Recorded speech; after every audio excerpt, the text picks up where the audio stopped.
الحمد لله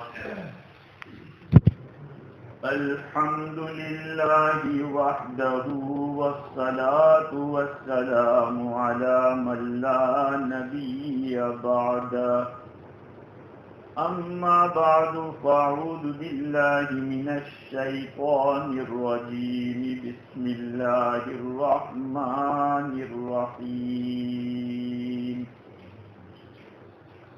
واذكر عبدنا أيوب إذ نادى ربه أني مسني الشيطان بنصب وعذاب اركض برجلك هذا مغتسل بارد وشراب ووهبنا له أهله ومثلهم معهم رحمة منا وذكرى لأولي الألباب وخذ بيدك ضغثا فاضرب به ولا تحنث إنا وجدناه صابرا نعم العبد إنه أواب صدق الله العظيم.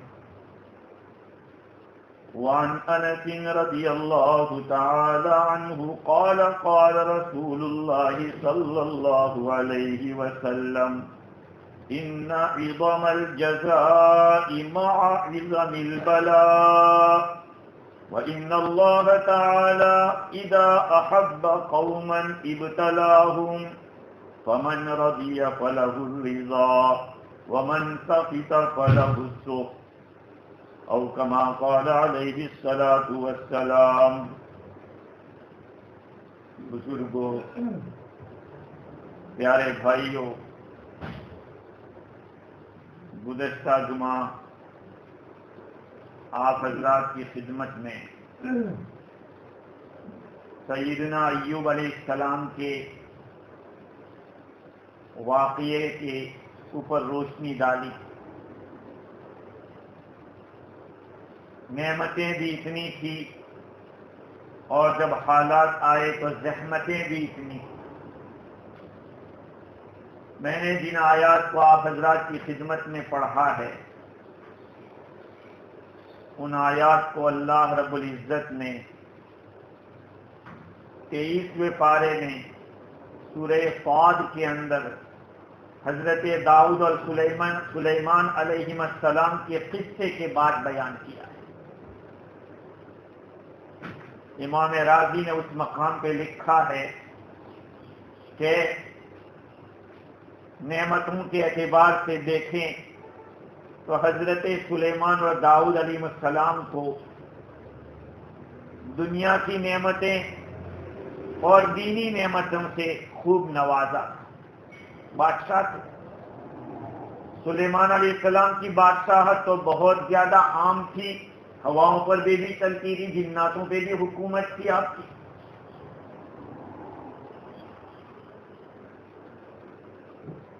یہاں نعمتیں اس طرح اتنی زیادہ اور فوراً بعد حضرت ایوب علیہ السلام کا قصہ بیان جس میں آزمائش ہی آزمائش، حالات کی حالات.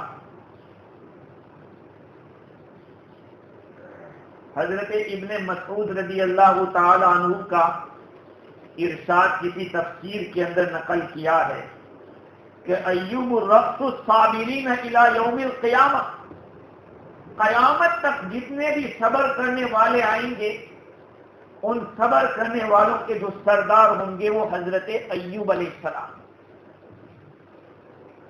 پورا قصہ تفصیل سے آپ کے سامنے آیا.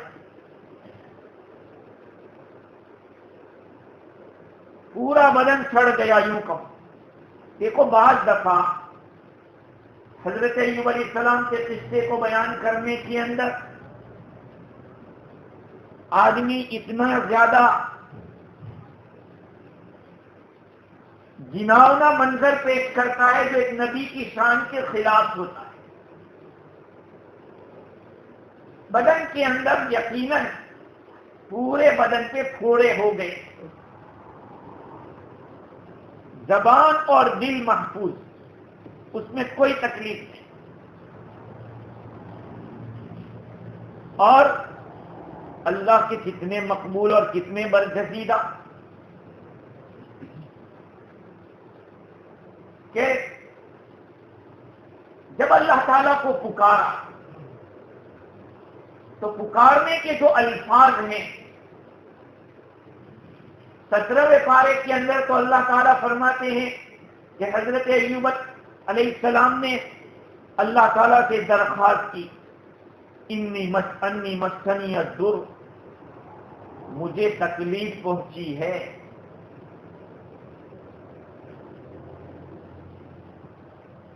اور یہاں 23ویں پارے میں جہاں بیان کیا تو آپ نے اللہ تعالیٰ سے درخواست کی، وَاذْكُرْ عَبْدَنَا ایوب، اللہ تعالیٰ فرماتے ہیں کہ تم ایوب کو یاد کرو، ایوب علیہ السلام کو یاد کرو. اِذْ نَادَى رَبَّهُ أَنِّي مَسَّنِيَ الشَّيْطَانُ بِنُصْبٍ وَعَذَابٍ، جبکہ انہوں نے اپنے رب کو پکارا اور عرض کیا، مجھے شیطان نے تکلیف پہنچائی ہے، اس نے مجھے ستایا ہے اور تکلیف پہنچائی ہے.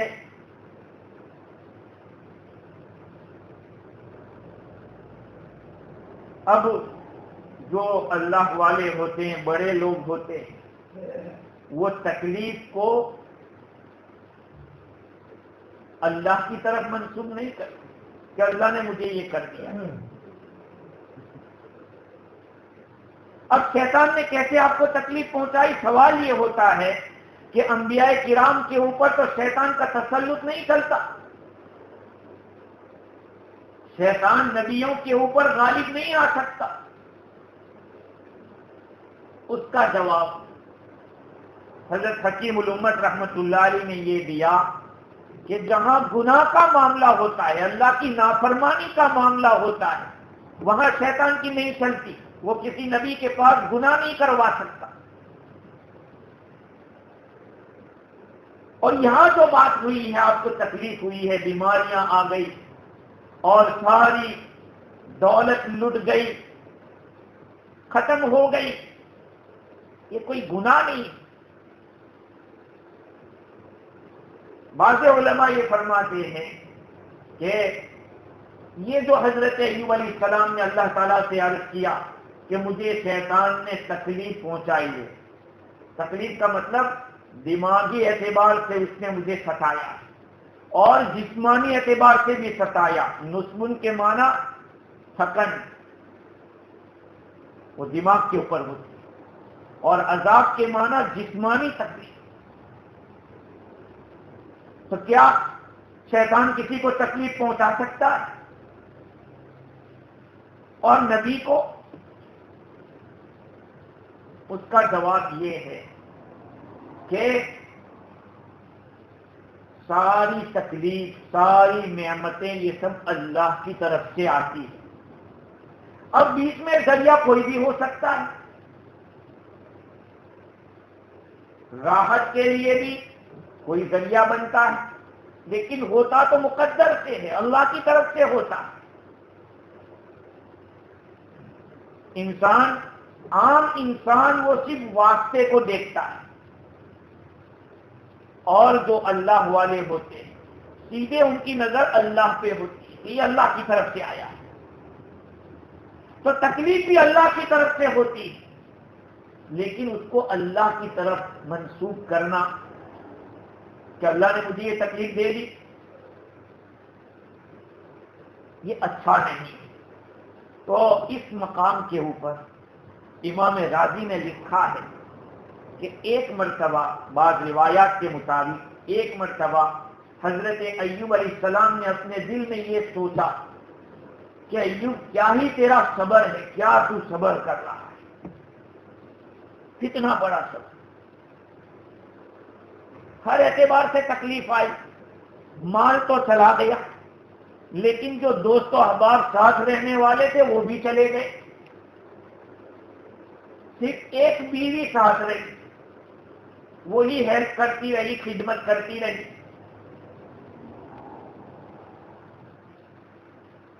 اتنی بڑی تکلیف، اور اس میں نے صبر کیا بہت۔ اللہ تعالیٰ نے فرمایا کہ ایوب، یہ آپ نے کیا کہ ہم نے توفیق دی، یہ صبر جو کیا ہے آپ نے، وہ آپ نے کیا یا ہم نے توفیق دی؟ حضرت ایوب علیہ السلام نے اپنی بات کو منسوب کر دیا شیطان کی طرف کہ اس نے مجھے بہت زیادہ ستایا۔ کیسے ستایا؟ دیکھو، شیطان کسی کے اوپر ڈائریکٹ کوئی پاور نہیں چلا سکتا۔ اگر شیطان پاور چلا سکتا تو وہ نبیوں کو قتل کر ڈالتا، شیطان نبیوں کو قتل کر ڈالتا، اللہ والوں کو قتل کر ڈالتا، لیکن شیطان کا پاور نہیں چلتا۔ یہاں چونکہ اس نے اللہ تعالیٰ سے یہ التماس کیا تھا کہ تو ایوب، تیرا بندہ ایوب، تو نے نعمتیں دی، اس سے شکر کرتا ہے، تکلیف لا تو کیسے صبر کرتا ہے؟ تو اللہ تعالیٰ نے اس کو اجازت دی کہ جا تو کر، آزما لے۔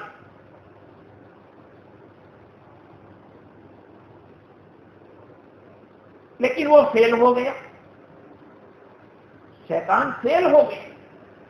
تو حضرت ایوب علیہ السلام کا قصے کے اندر جو شیطان کی طرف نسبت کی، اس معنی کر کے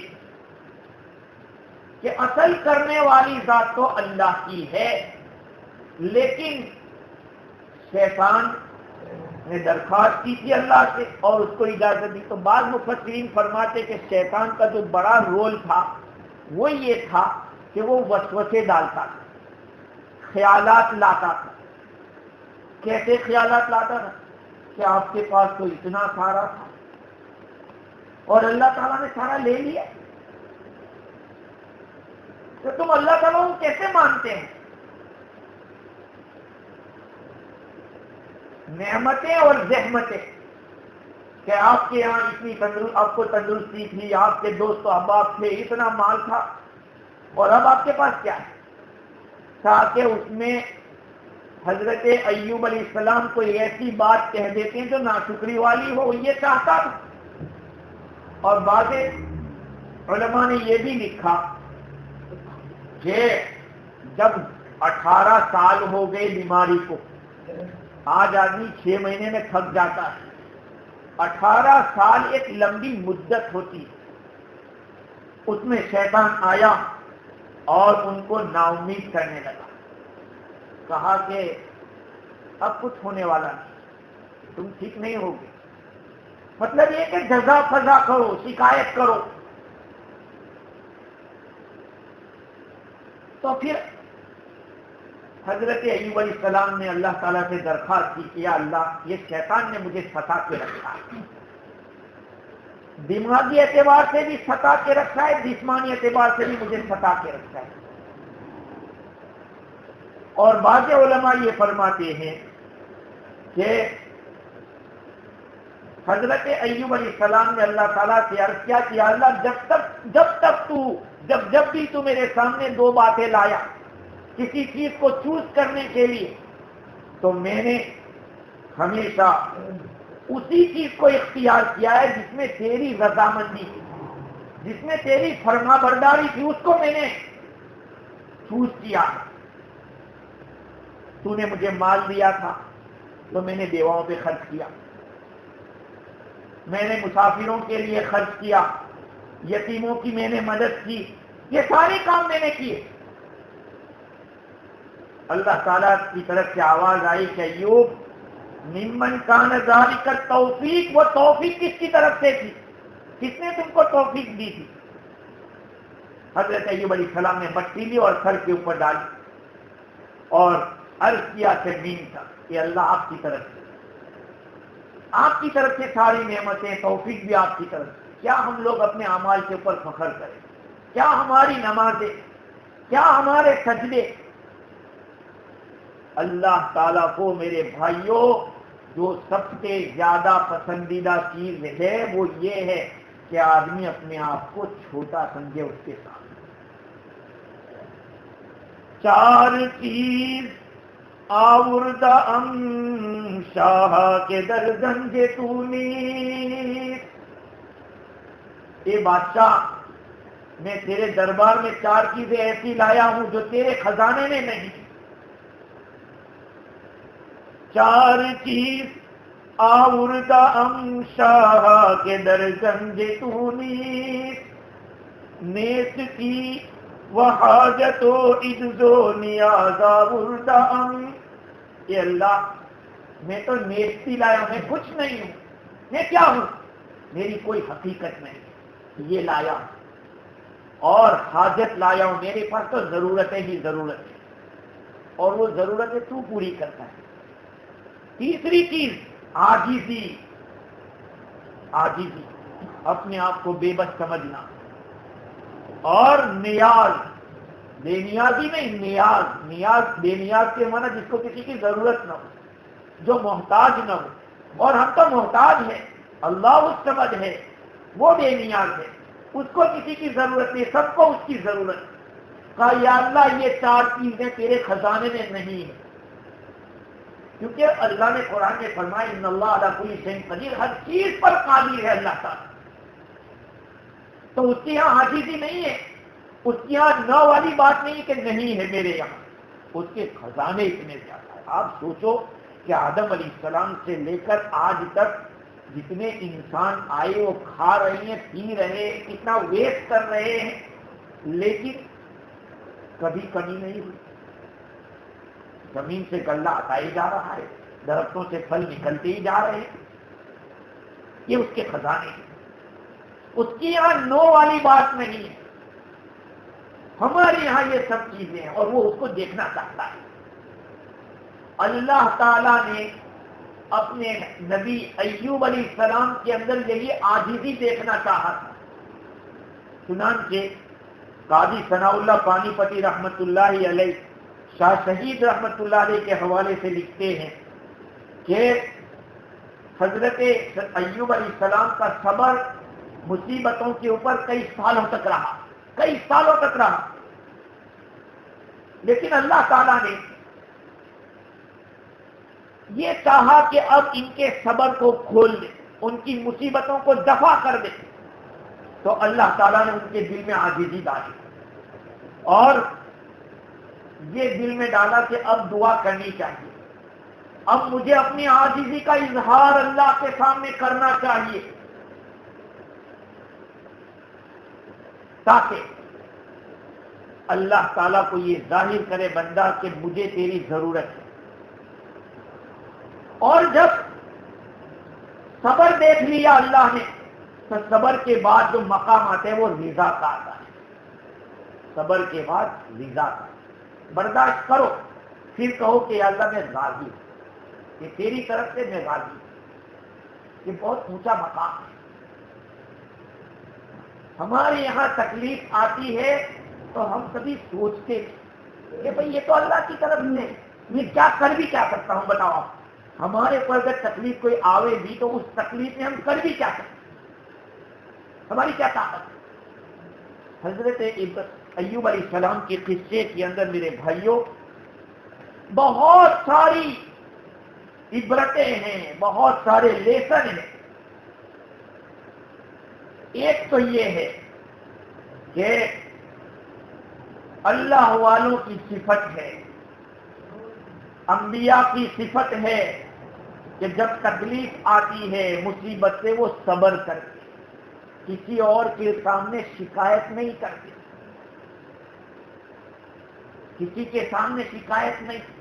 یہاں شکایت کی ایوب علیہ السلام نے، کس کو کی؟ ربی، اے میرے رب یہ تکلیف مجھے آئی. اللہ تو جانتا تھا کیونکہ تکلیف دینے والا تو اللہ ہی تھا. اللہ جانتا ہے پھر بھی اللہ چاہتا ہے کہ میرا بندہ مجھے پکارے. تو یہ اللہ والوں کی صفت ہے کہ اپنی تکلیف میں وہ کسی کو کمپلین نہیں کرتے، کسی کو شکایت نہیں کرتے. ایوب علیہ السلام نے یہاں شکایت کسی بندے کو نہیں کی، اللہ سے کی. کہ اللہ یہ شیطان نے مجھے ستا کے رکھا ہے، میرا دماغ بھی خراب کر رکھا ہے، میرا جسم بھی خراب کر رکھا ہے۔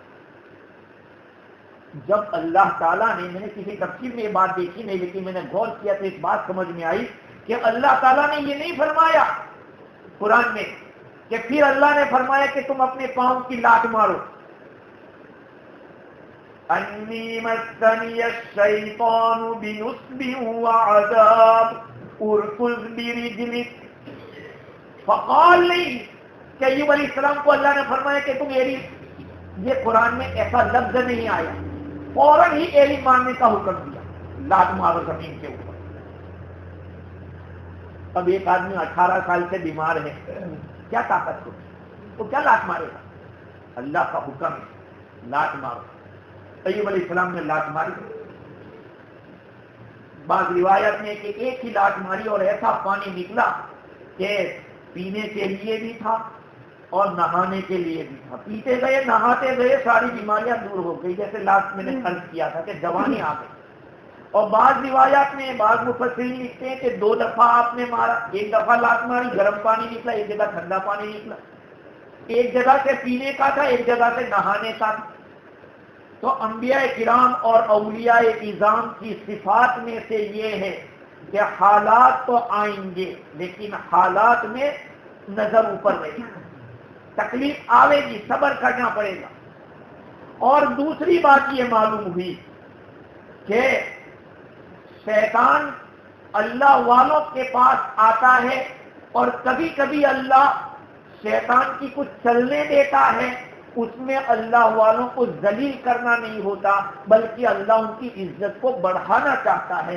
18 سال تک حضرت ایوب علیہ السلام بیمار رہے لیکن آپ کے مقام میں کوئی کمی نہیں آئی، قرآن میں آپ کا تذکرہ آ گیا، نبی ہے وہ۔ تو اللہ شیاطین کا کسی کے اوپر تسلط ہو اور خاص طور پہ اللہ والوں پر تو اللہ تعالیٰ ان کی عزت بڑھاتا ہے، ہاں ان کی رسوائی نہیں کرتا۔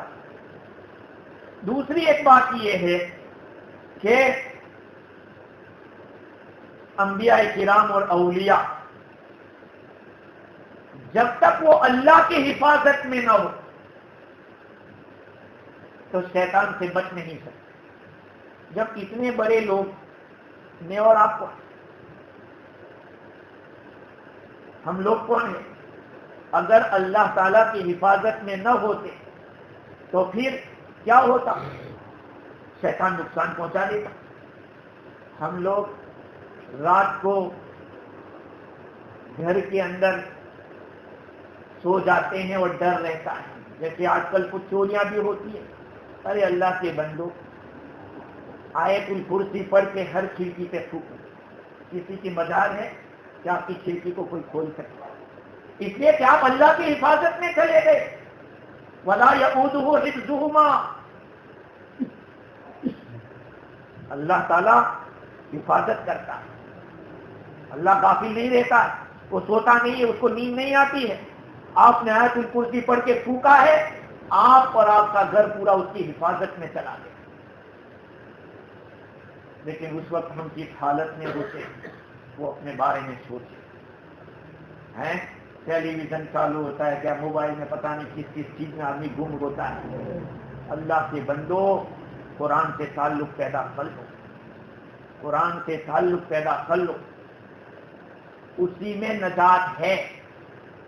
ابھی کل میں سنا رہا تھا کہ ہمارے انڈیا میں ایک حافظ صاحب کا انتقال ہو گیا، دفن کرنے کے بعد کسی نے چہرہ دیکھ لیا تو کہا وہ مسکرا رہے تھے۔ ایک بڑے عالم نے کہا کہ میں نے اپنی نظروں سے دیکھا وہ مسکرا رہے ہیں۔ کہا بھائی کون سا عمل بہت بھاری؟ ہاں قرآن بہت پڑھتے، قرآن بہت پڑھتے۔ ہماری کامیابی اسی کے اندر ہے، قرآن سے تعلق پیدا کر لو، اپنے گھروں کے اندر قرآن کے پڑھنے کی آواز بلند کرو۔ خیر، دوسری بات یہ ہے کہ ایوب علیہ السلام کے قصے سے ایک بات یہ بھی معلوم ہوئی کہ اللہ تعالی کی طرف کسی چیز کو منسوب کرنے سے پہلے سوچنا چاہیے۔ حالات آتے ہیں تو آدمی تو اللہ کو بھی گالیاں دے دیتا ہے، ایسا کرتے ہیں، بول دیتے ہیں، بولنے میں کون سوچتا ہے؟ ہمارے ایک ایک بول کے اوپر نگران ہے، اللہ تعالیٰ کی طرف سے ساری چیزیں ریکارڈ ہو رہی ہیں، اور اللہ تعالیٰ اس بات سے خوش ہوتا ہے کہ اس کی تعریف کرو. ہاں اس کی چیزیں ہیں، اس نے ساری چیزیں بنائی ہے تو وہ تو خوش ہوگا. ارے ہم تھوڑا سا کچھ کر لیتے اور کوئی تعریف کر دیتا ہے تو پھٹی بھول جاتی. تو اللہ تعالیٰ کی ساری چیزیں اس کی خود کی ہے. امام راضی نے تفسیر کبیر کے اندر لکھا ہے کہ جب حضرت ایوب علیہ السلام کے اوپر دو قسم کی تکلیفیں آئی، ایک تو جو کچھ تھا وہ سب چلا گیا، اور دوسرا بدن کے اندر بیماریاں آ گئی. جو بلائیاں، جو خیر تھی، جو مال تھا، جو کچھ تھا وہ سب چلا گیا. اور دوسرے نمبر پہ بیماریاں آ گئی. تو حضرت ایوب علیہ السلام نے دعا میں اللہ تعالیٰ سے دو باتیں کہی کہ شیطان نے بنسبی و عذاب، ایک تو مجھے ذہنی تکلیف بھی دی ہے اور دوسرے نمبر پہ جسمانی تکلیف بھی آئی ہے مجھے. اللہ تعالیٰ نے وہ چشمہ جاری کروایا، ٹھیک ہو گئے.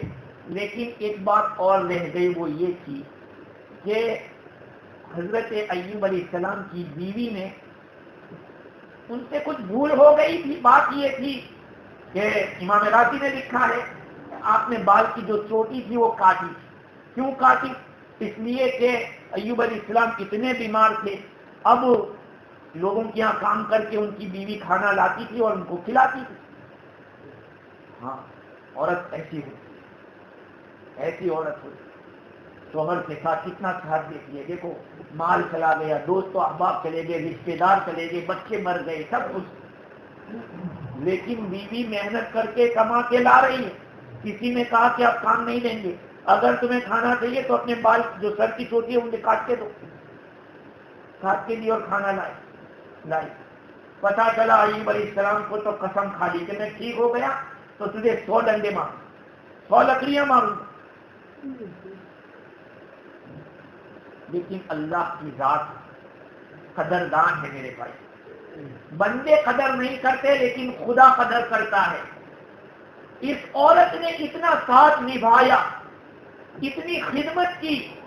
ایوب علیہ السلام کی تکلیف تھی اور وہ بھی اللہ کے لیے قسم کھائی تھی. ایوب علیہ السلام کی جو قسم ہے وہ بھی اللہ کے لیے ہے کہ چوٹی بیچنے کی کیا ضرورت، بال کاٹنے کی کیا ضرورت. اس لیے غصے میں یہ قسم کھا لی کہ 100 ڈنڈے مار. اللہ تعالیٰ نے اس قسم کو کیسے پورا کروایا.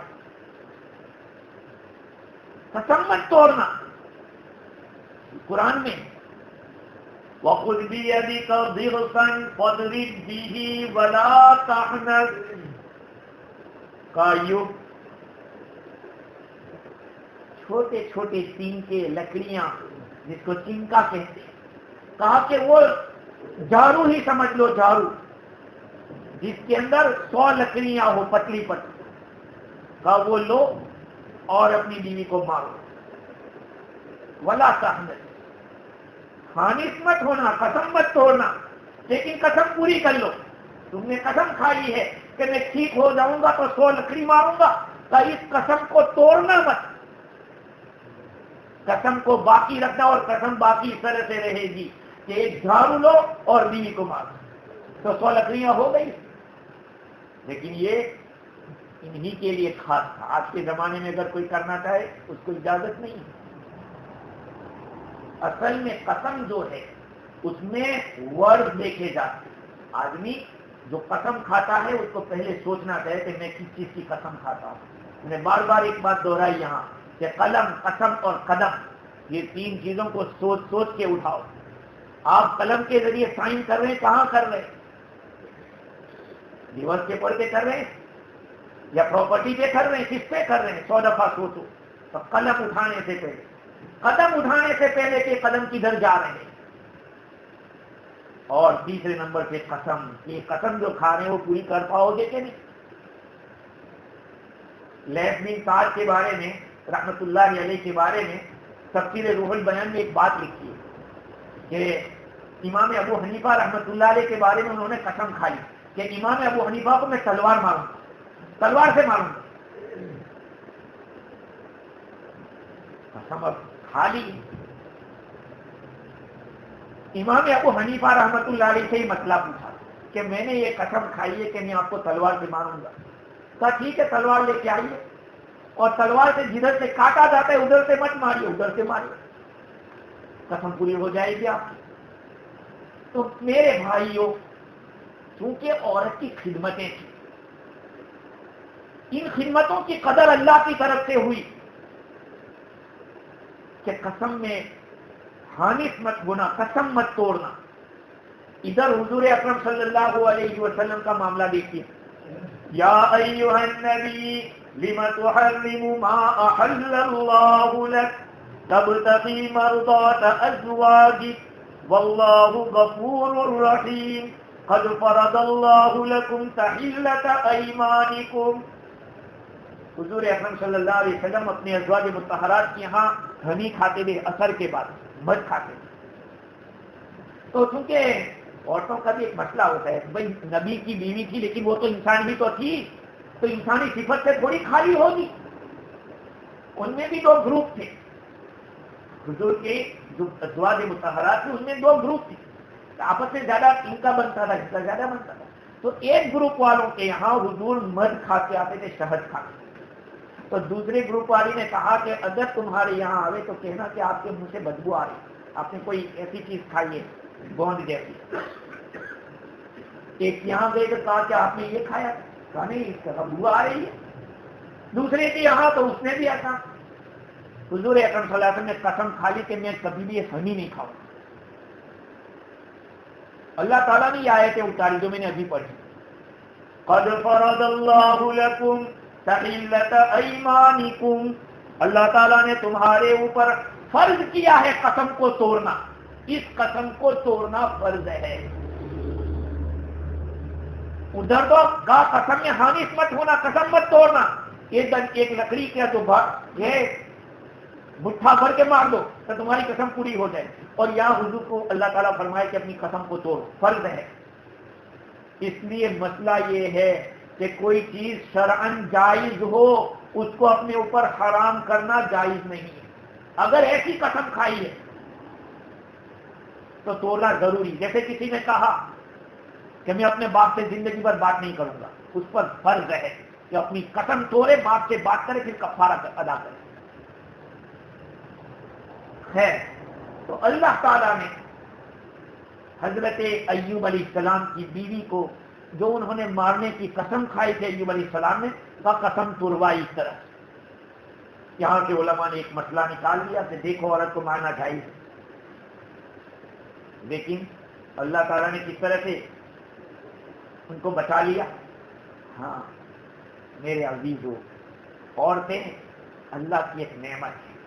دیکھا ایوب علیہ السلام کتنے خراب حالات میں تھے، پھر بھی عورت ساتھ رہی، اسی نے سپورٹ کیا. اور عورت کے اندر اللہ تعالیٰ نے یہ وصف رکھا ہے، وصف رکھا ہے شوہر کی وہ خدمت کرے. لیکن بات یہ ہے کہ کچھ کمزوریاں ہمارے اندر ہیں، ہمارے اندر کمزوریاں زیادہ ہیں.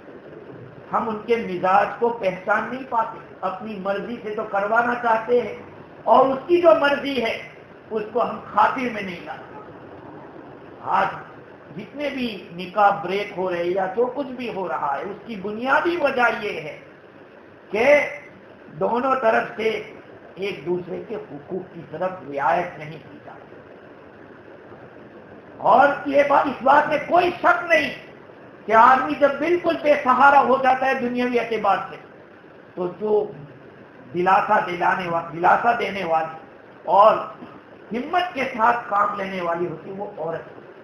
خیر میرے عزیزو، میں یہ عرض کر رہا تھا کہ دنیا کے اندر آزمائش تو آئے گی، مصیبتیں آئے گی، لیکن مصیبت کا حل یہ نہیں ہے کہ ہم واویلا مچائیں، چلائیں. نہیں، اللہ سے ربط پیدا کرو، اللہ سے تعلق پیدا کرو، کیونکہ وہ وہی لایا ہے وہی ہٹائے گا.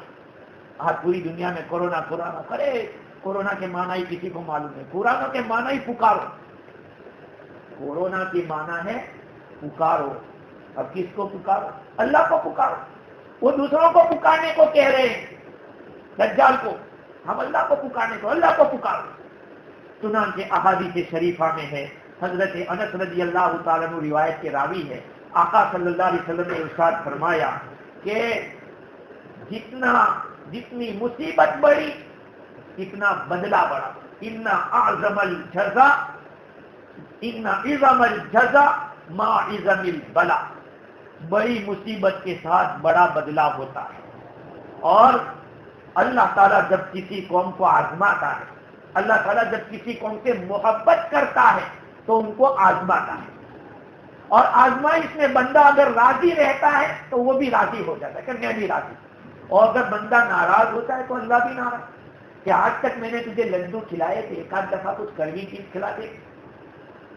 لقمان علیہ السلام نام سنا ہوگا آپ نے، وہ کسی کے غلام ان کو بہت مانتا تھا. ارے جو ان کا آقا تھا وہ ان کو بہت مانتا تھا. یہ بیچارے سب کہا کرتے تھے مانتے. اللہ تعالیٰ نے ان کو وزڈم بھی بہت زیادہ دی تھی. ہوشیاری لقمان علیہ السلام کی ہوشیاری مشہور ہے. ہمیشہ پھل کاٹ کاٹ کے کھلاتے تھے اپنے غلام کو. ایک مرتبہ ککڑی کاٹ کے کھلا رہے تھے، ایک کاش رہ گئی آخری. تو آقا نے کہا کہ اس کو تو میں کھا لوں گا. ٹھیک ہے. جب آقا نے کھائی تو بہت زیادہ کڑوی تھی. وہ جو ککڑی تھی وہ بہت زیادہ کڑوی تھی. تو آقا نے بتایا کہ پوری کھا گئے؟ بتایا نہیں. کہا ان ہاتھوں سے ہزاروں دفعہ میٹھی میٹھی نعمتیں کھائی ہے، کیا ایک دن کڑوی آ جائے گی تو شکایت کروں گا؟ یہ ہمیں سیکھنے کی ضرورت ہے. اللہ کے ساتھ معاملہ کرو میرے بھائیو. خدا کی قسم میں جس جگہ پہ بیٹھ کے کہہ رہا ہوں یہ بات یاد رکھ لیں، یہ کورونا کچھ نہیں ہے. اس کے بعد جو ہوگا، جو میرے اور آپ کے آقا نے سمجھایا ہے، وہ بہت خطرناک ہے. ہاں وہ بہت خطرناک ہے. ایمان کے لالے پر. اس لیے اپنے آپ کو اللہ کے گھر سے وابستہ کر دو. کہیں بھی جاؤ قرآن کی تلاوت نہ آتی ہو سیکھو اور قرآن سے وابستہ جڑ جاؤ. یہ قرآن ہی ایک ایسی کتاب ہے کہ جس کے اندر ہر اعتبار سے ہدایت بھی ہے، برکت بھی ہے، راحت بھی ہے، چین بھی ہے، سکون بھی ہے. پڑھ کے دیکھو کیسا سکون ملتا ہے. سنو گھر کے اندر بھی. اگر نہیں جانتے پڑھنا تو ڈاؤن لوڈ کر کے قرآن کو سنو کہ ٹھیک ہے میں نہیں جانتا، میں اس کو سنتا رہوں گا. اللہ تعالیٰ پوری امت کے اوپر سے اس بلا کو دور فرمائے. اور جتنے لوگ اس بیماری میں مسلمان شہید ہوئے ہیں سب کو شہادت کا مقام عطا فرمائے. اور ہم لوگوں کا زور تعلق اللہ تعالیٰ سے قائم فرما دے. عید واز منور اللہ جہاں امین بات. واخر دعوانا الحمدللہ رب العالمین.